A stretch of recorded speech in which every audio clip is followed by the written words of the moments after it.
So welcome to our map guide for Himmelsdorf, one of my favourite maps. I encountered Himmelsdorf when I was a very young tanker, and I still meet it to this day. It's an urban map, which is great for everything except artillery. Let's get on with the named areas. So a lot of fighting happens on the 1-2 line, which is also called tracks and called rails. I call it rails because I get confused when I say tracks. I think of tank tracks. The centre area is called the square. A lot of people don't go there. Kind of a death trap, used in the mid to late game, or can be used by aggressive lights. We'll get to that. And over on the east side of the map, 9-0 line, that's what's referred to as hill. Guess what? It's a great big hill, and on top of it, a great big castle. There's a lot of fighting and control about that. It's going to be really, really important. The game can be won and lost on hill, not necessary for the ways you think.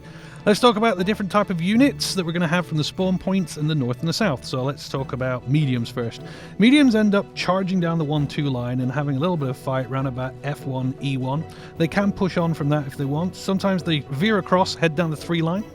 They also spend most of their time charging up to hill.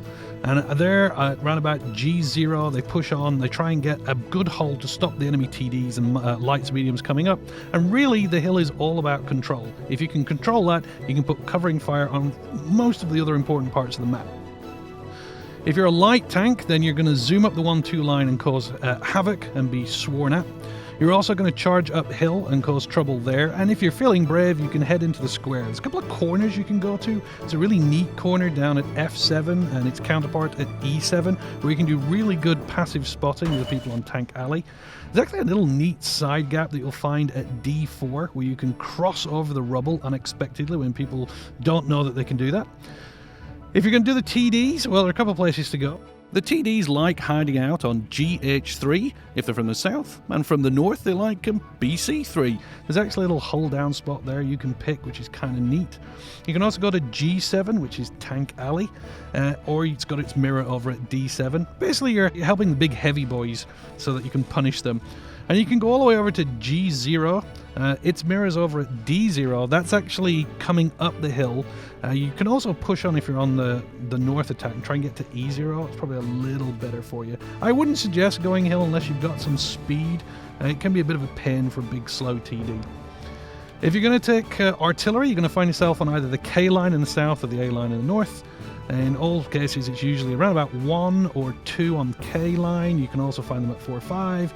There's some ability on the 8 line and the 0 line. If you're in something like a bishop where your range is a little stuck, then you can go up the 0 line and head round about H0, G0. Get an artillery on the hill, that can be super amazing, or instant death. If you're on the north side, you're going to be on the A line. That's around about 1 and 3. There's a really neat place at A5. A8's not bad for shooting down Tank Alley, and A0 is pretty cool as well.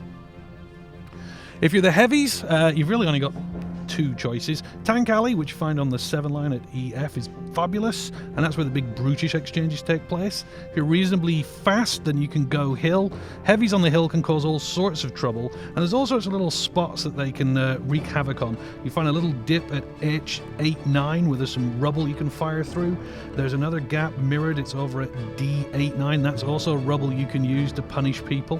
Just be a little careful if you're going to go around the front of the castle, because if there's enemies at D4 or G3, then, you know, you're going to be in a lot of pain. You also see some heavies head down the 3 line. That's usually a mid to late game move. I mean, it can work for you. Oh, and by at it, there are a lot of rubbly places you can hide. D4, 5, 6... and 7, and I think the south one, yeah, G4, 5, 6, and 7. I can't find anyone who thinks it's a good idea to be there once you're beyond tier 3, but I thought I should mention it. There's a neat couple of little hiding spaces. I don't really know why they're there, but they irritate me, so I should share them. There's a hidey hole at C6. I saw a Hetzer in there once, causing all sorts of trouble. And there's another little hidey hole at A7. Sneaky little low tier was in there, and I hate him for it. You also find one at J5. I don't know why they're there. The map people must have put them in for a reason. Well, there you go. Lots of different places on Himmelsdorf. It's a complicated map and a lot of fun to play. Enjoy it, and we'll see you on the battlefield.